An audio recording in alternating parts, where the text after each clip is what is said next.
तड़प और सुख में फूलो मत। अगर आप दुख में तड़पते हैं और सुख में फूलते हैं तो ये भक्ति नहीं है। थोड़ा सुख हो गया तो बड़े मगन हो गए, थोड़ी परेशानियां आ गई तो रहने लगे मेरे बराबर दुखी कोई है नहीं।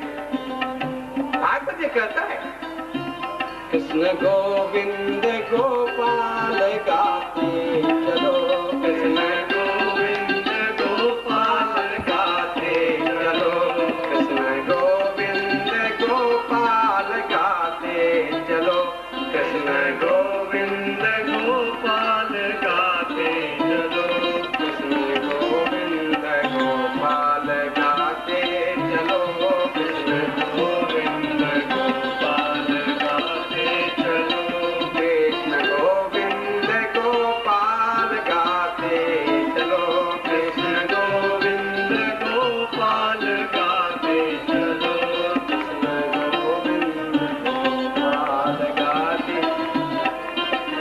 शरद कुमार लोग नारद जी यजमान बने हुए हैं, शरद कुमार कथा कर रहे हैं। नारद जी ने कहा था कि आप ही व्यास बनेंगे। श्रीमद् भागवत का महात्म्य उन्होंने आरंभ किया है।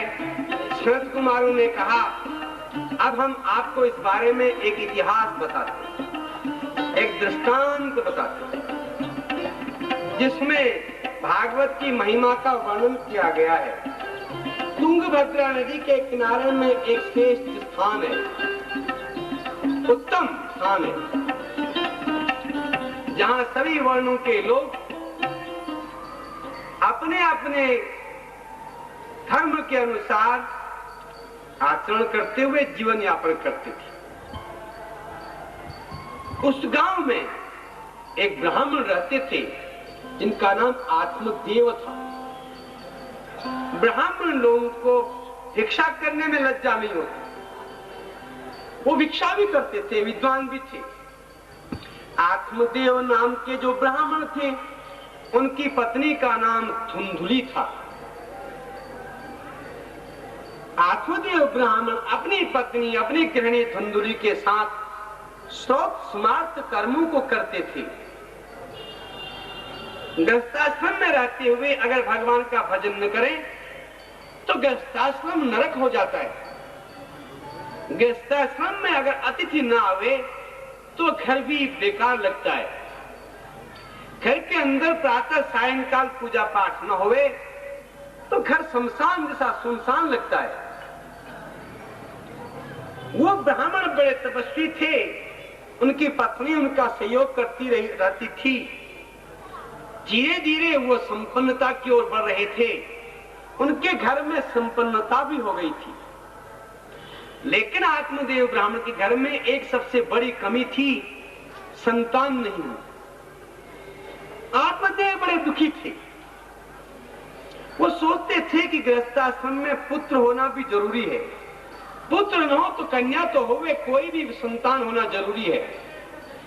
घर में संतान न हो तो घर सुनसान मालूम पड़ता है।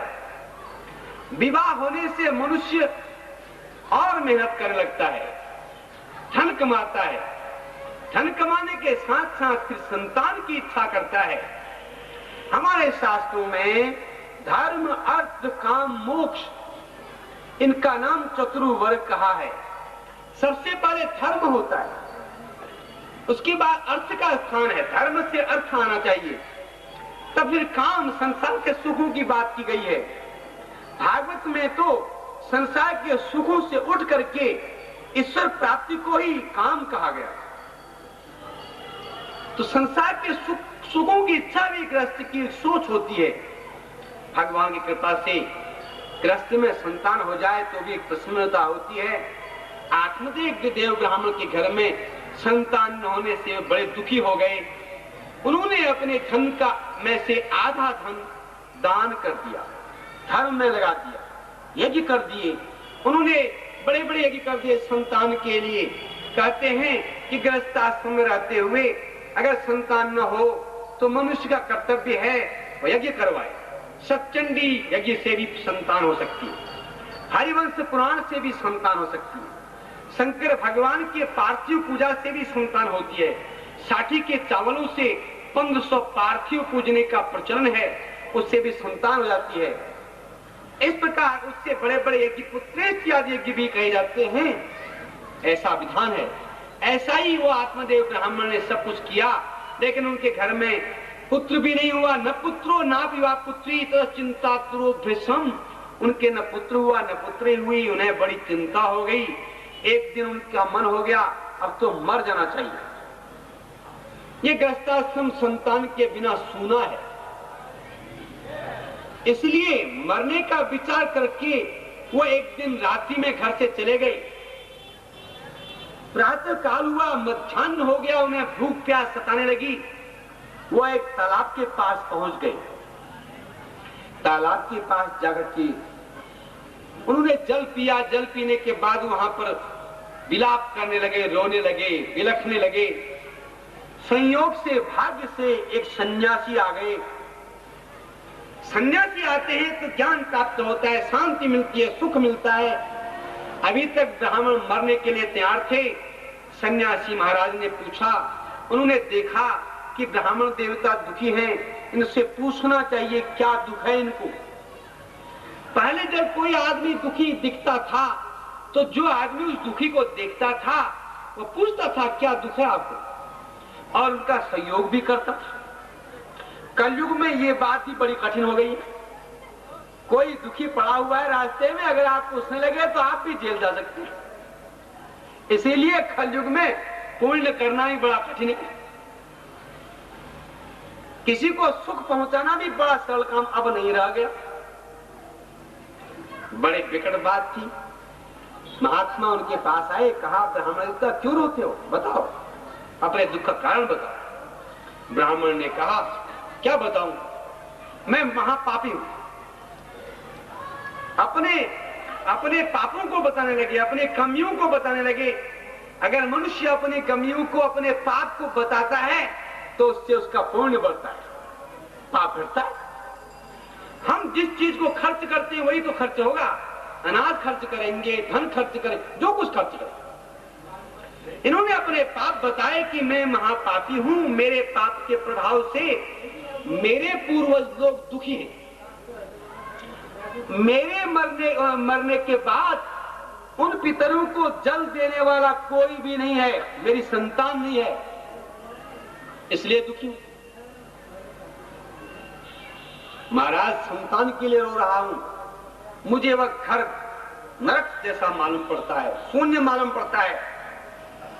मेरे घर में कोई भी अच्छी चीजें नहीं रुकती हैं। महात्मा को दया आ गई, संतान के लिए रोता है। उन्होंने उनकी ब्राह्मण देवता के ललाट की रेखाओं को पढ़ा और ब्राह्मण से कहा मुंचा ज्ञानम प्रजारूपम बलिष्ठा कर्मणो गति। अरे संतान की इच्छा को छोड़ दो, कर्मों की गति बड़ी बलवान है। तुम तो इस जन्म की बातें करते हो, तुम्हारे तो 7 जन्म तक भी पुत्र नहीं होगा। ब्राह्मण और दुखी हो गए। ब्राह्मण ने कहा ये ज्ञान की बातें मुझे अच्छी नहीं लगती। किसी बीमार आदमी के आगे ज्ञान की बात बताओ, उसको अच्छी नहीं लगती। किसी दुखी को ज्ञान की बात कहोगे, वो उन्हें बिल्कुल अच्छी लगती, क्योंकि वो तो दुख में वो विवेक शून्य हो गया है मनुष्य। वो दुख में इतना उलझा हुआ है, उसमें अगर आप ज्ञान की बातें करोगे वो बेकार है।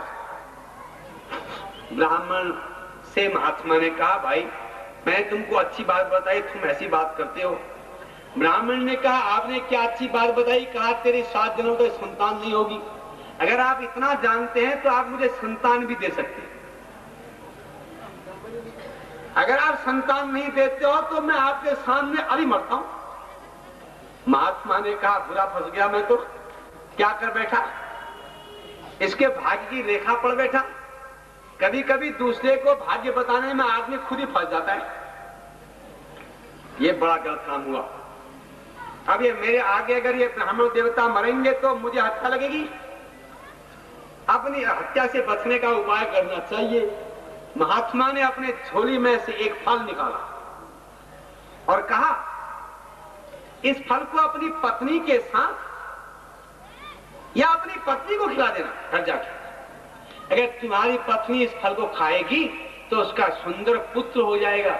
लेकिन ध्यान रखना, 1 बरस तक तुम्हारी पत्नी को नियम में रहना पड़ेगा, सत्य बोलना पड़ेगा, रोज स्नान करना चाहिए, दूसरे की निंदा नहीं करनी चाहिए, अपनी बड़ाई भी नहीं करनी चाहिए, सात्विक भोजन करना चाहिए, दिन में नहीं सोना चाहिए। सारे नियम बता दिए। घर के आगे देहली पर नहीं बैठना चाहिए, ओखल के ऊपर नहीं बैठना चाहिए, मूसल के ऊपर नहीं बैठना चाहिए, और भी बहुत सारे नियम बता दिए। दान पुण्य भी करना चाहिए।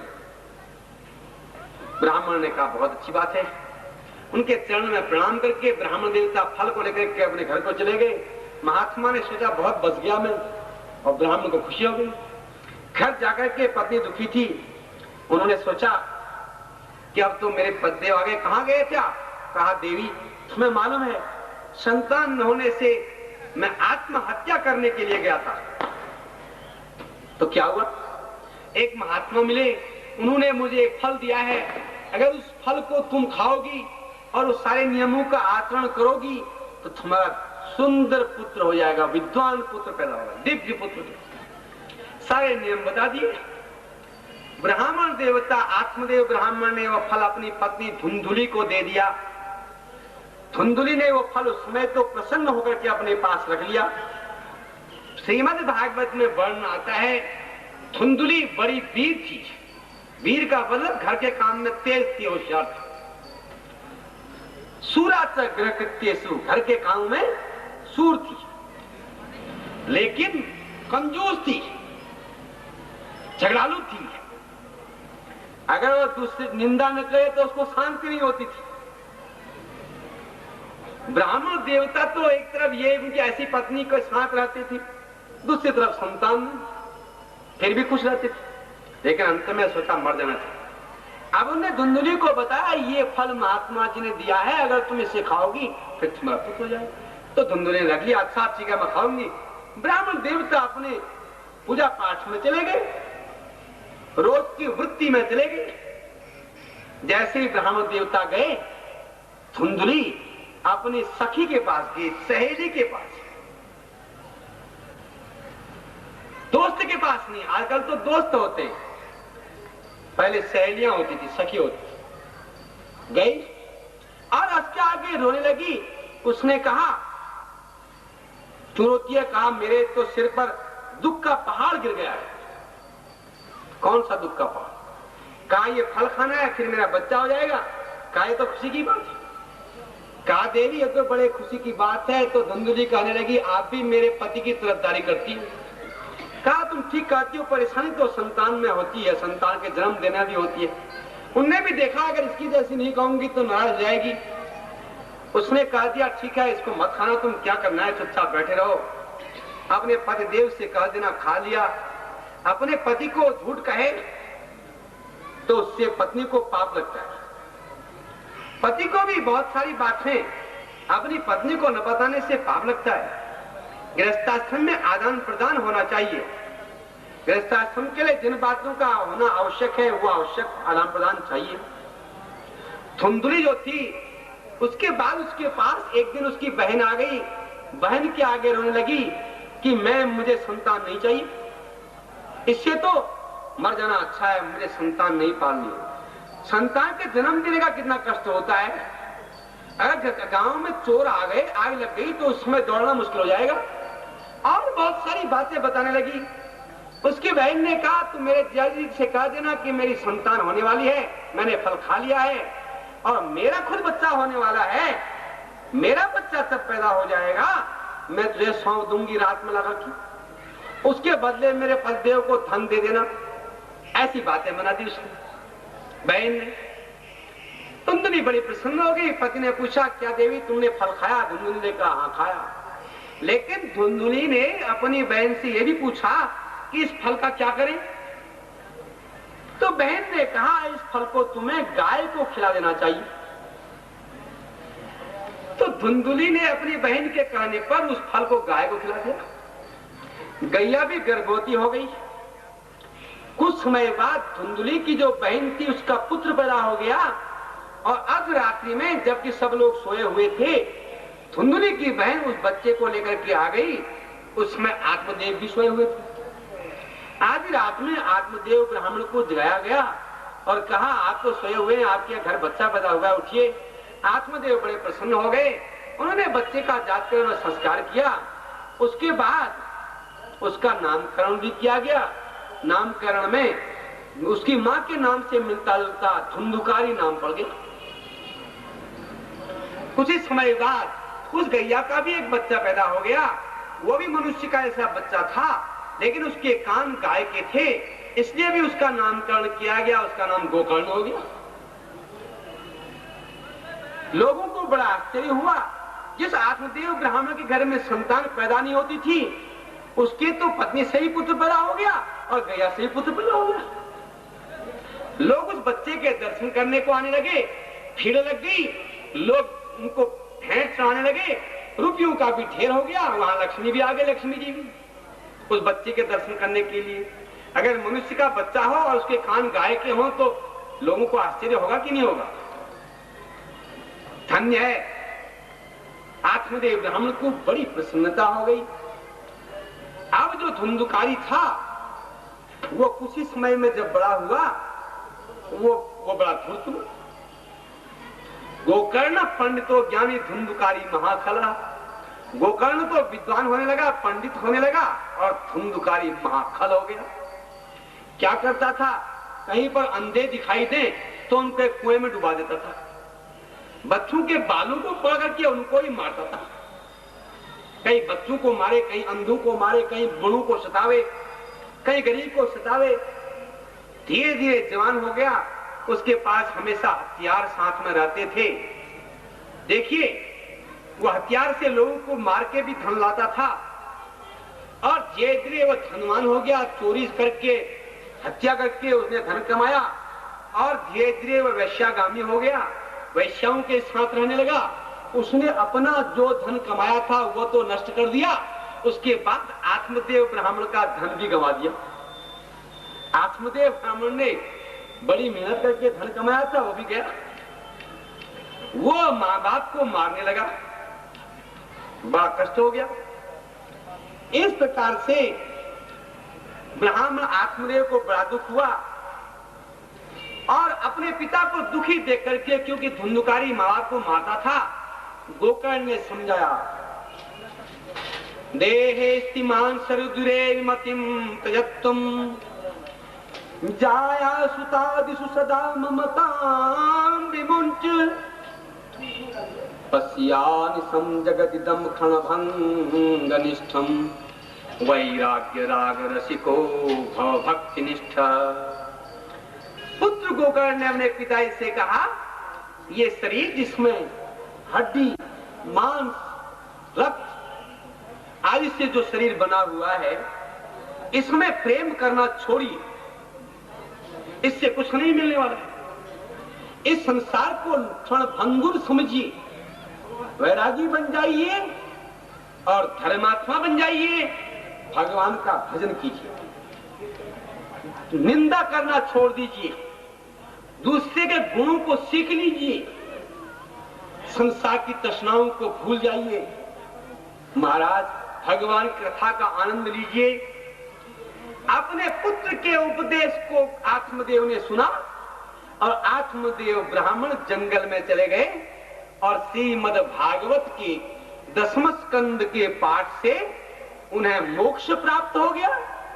आत्मदेव ब्राह्मण के जाने के बाद धुंधुकारी ने अपनी मां को पीटा और कहा, बता धन कहां है? उसके पास तब धन था ही नहीं।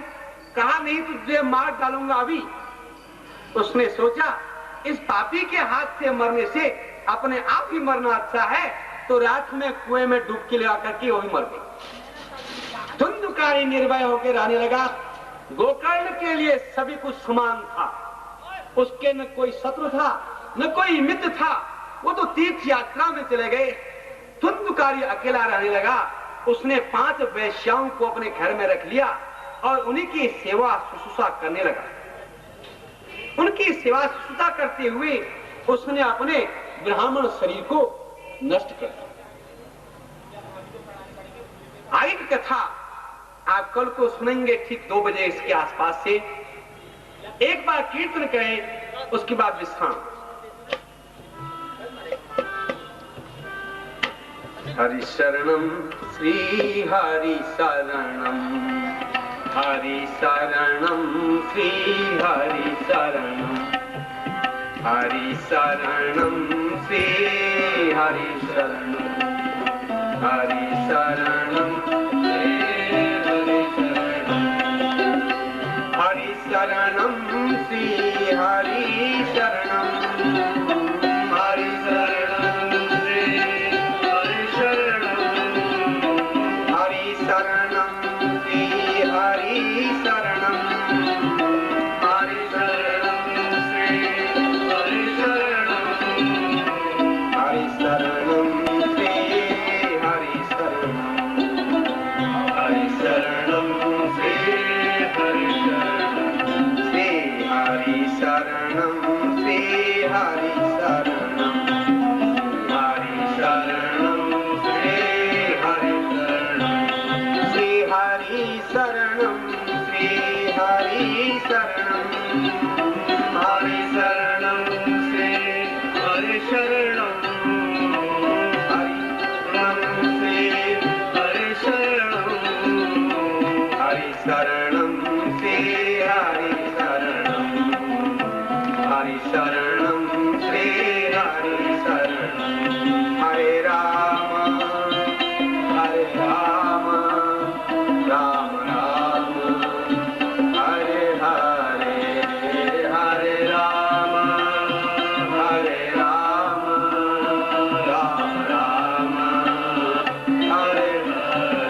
प्रेम से बोलिए वृंदावन बिहारी लाल की, पवन सुत हनुमान की, उमापति महादेव की, सियापति रामचंद्र की, अटल छात्र की, संत समाज की, सत्य सनातन धर्म की, सत्य दरबार की, भारत माता की, गौ माता की, भक्त और भगवान की, जनता जनार्दन की, प्रेम से बोलिए श्रोता गणों की।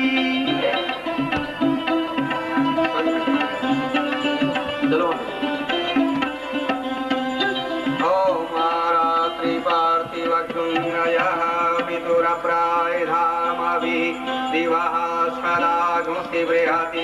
वेतिष्ठ स आत्मेथं वर्तते तमः।